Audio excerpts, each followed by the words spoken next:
Greetings, chess fans. My name is Arturs Neiksans. I'm the leading Latvian chess grandmaster, and I'm continuing the video series Chess Louvre. In this video series, I would like to showcase, like in a special online museum, some of the most craziest and beautiful games played in the history of chess, so that you can just walk past and appreciate the beauty that chess is not just a game, it's an art. So in this episode, I would like to show a game by the legendary player Akiba Rubinstein. Akiba Rubinstein was one of the greatest players in the beginning of 20th century from Poland. He never became the world champion, but he was very, very close. So this game essentially is Immortal game. Let's check it out. His opponent was Georg Rotlewi. They played it in Lodz 1907. So more than 100 years ago. White started with d4, d5. At the time, it was pretty popular to play the Queen's Gambit, accepted or declined positions. So the opening theory was only evolving at the time. So you could see a lot of e4, e5s, d4, d5s, and some other sharper continuations like the Sicilians, like Dutch defense, God forbid. They were not yet a big topic at the time. Knight of 3, e6 was played. Here e3 was chosen by white, and here Rubinstein decided to be a bit more aggressive and play c5.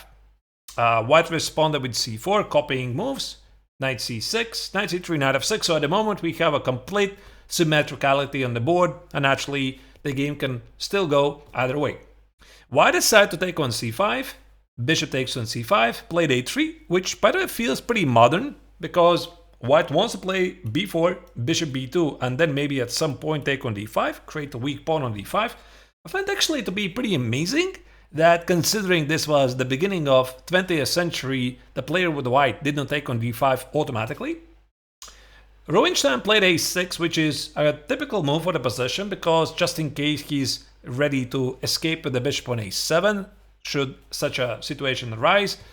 After b4, he decided not to do it. He played bishop d6, and this move comes with a small trap. Obviously, I think that white saw this. The point is, if white decides to take on d5 and take with the pawn here, queen takes on d5, it feels like it's an extra pawn, but actually it's a pretty basic trick. Discover check, and a queen on d5 for white is lost for no good reason. That's why white gonna do this, and instead here, Rotlewi, of course, he was better than that. He played bishop b2, short castle, and now white made a mistake. So here, the best move is to play queen c2, and this move serves a lot of functions. The most important one is white opens up the d-file for the rook, so that there's some pressure here. Maybe white could also think about moves like bishop d3, in the long run, apply some pressure against the pawn on h7. It's just a better place. Instead here, white played queen e2, which is not particularly great move, and here, Rubinstein decided to sacrifice a pawn. He played queen e7. So this was part of a semi-bluff, I didn't really know, because white was pretty concerned that the pawn on d5 might be poisoned. It's actually not so clear. For example, let's say c takes, knight e5, queen d5. Now there is no bishop takes on b4 discovered check, because the queen is on e7, but let's say here black plays rook d8. It looks pretty scary, and it's not really clear where you put the queen. For example, you could go somewhere like queen b3. What about bishop e6, hitting the queen? Bishop c4, takes. What about rook c8 and discovered attacks, and the king remains in the center? And Rubinstein was known as a fearless player. So that's why here Rotlewi decided not to challenge his opponent, not to try out what happens after the pawn capture, and he played bishop d3. But now, a very common theme for all kinds of queen's gambit decline positions is that as soon as white plays bishop d3 and there's a tension in the center, black can take on c4 and win an extra tempi. So this is precisely what happened. White had to move the same bishop twice. Now Rubinstein copied white's plan. He played b5 and positioned the bishop on the long diagonal. Bishop d3, rook d8. Now you see the queen on d2 for white is unfortunately placed, so he had to fix the problem. Queen e2, bishop b7, and castle. So visually it seems that white has done nothing wrong, but then again you start to count the moves and it feels that white somehow lost 2 tempi. Because the position is completely symmetrical, Now black is the move, and black has played rook d8. So clearly something has gone terribly wrong for white. Rubinstein here felt that he is entitled to start some action. So he didn't go for like a natural move rook c8 to complete development and see what happens. He immediately charged forward. He played knight e5. With knight e5 he opened up the bishop on b7. He was threatening to take on f3, tried to expose the white king. So knight takes on e5 felt logical. Captures on e5, and now you start to see, wait a second, I mean there could be some tactical ideas. This bishop is looking on h2, this bishop is looking at g2, and there's no pieces protecting the king. So you could perfectly understand that the player from the white's perspective was feeling a bit nervous, and he decided to close one bishop with f4, and after bishop c7 play e4 and close the second bishop. So from white's perspective this made perfect sense, meaning he is pushing back black's bishops. He has a powerful center, and maybe actually he's doing great. Actually, no, not quite, because this center that white has is not particularly strong, so it's not just enough.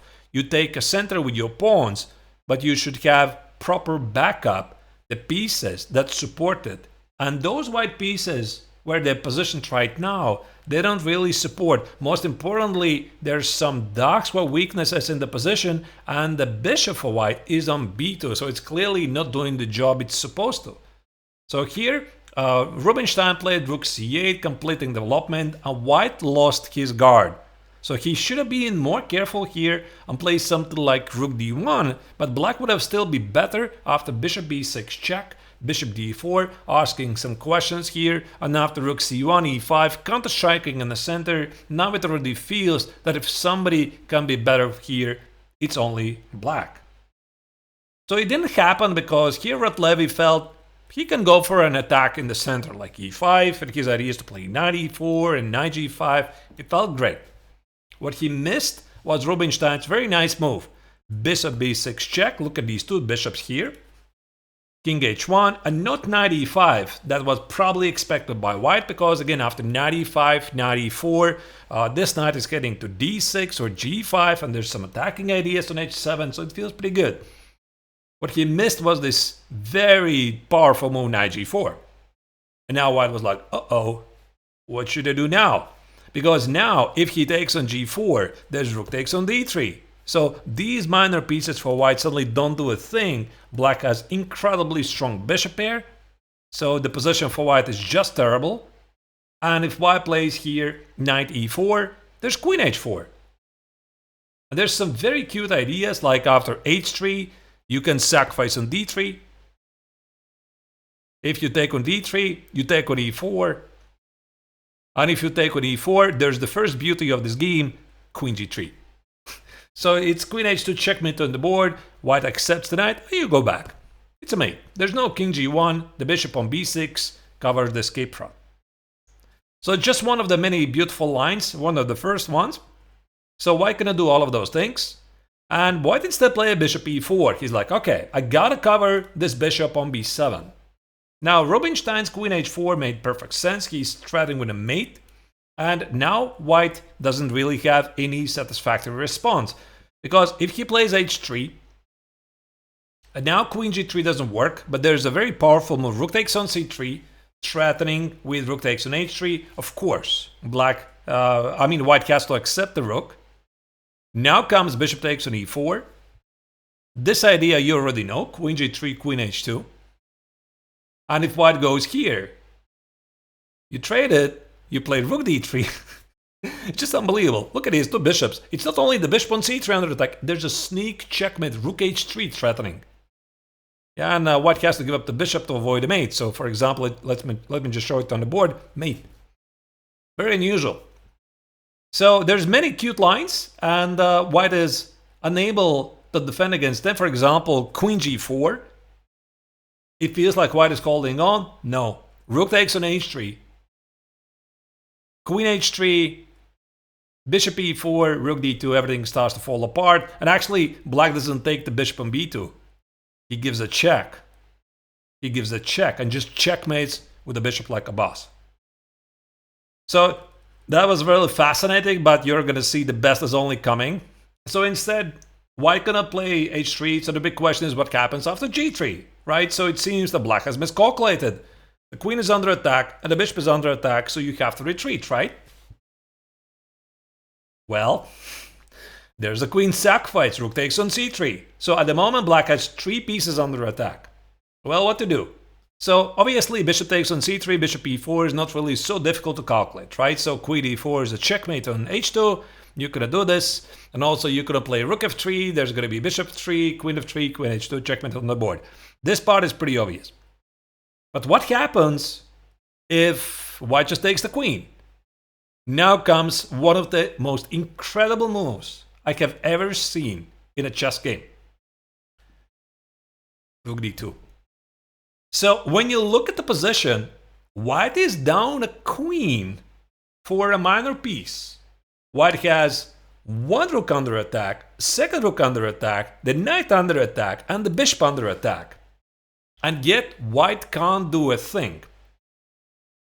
So white decided to take on d2. I mean, he could try to give up the queen like this. But the funny thing is, black is not going to take it. He takes on e4 the bishop instead. There's a mate on the board. Look at this. Again, the knight protects the rook, and there's no king g1 because the bishop on b6 covers the escape route. All right, what's the big deal, right? So let's just take the rook. Queen takes on d2. Bishop takes on e4 check. Only move queen g2, and now comes the killing move.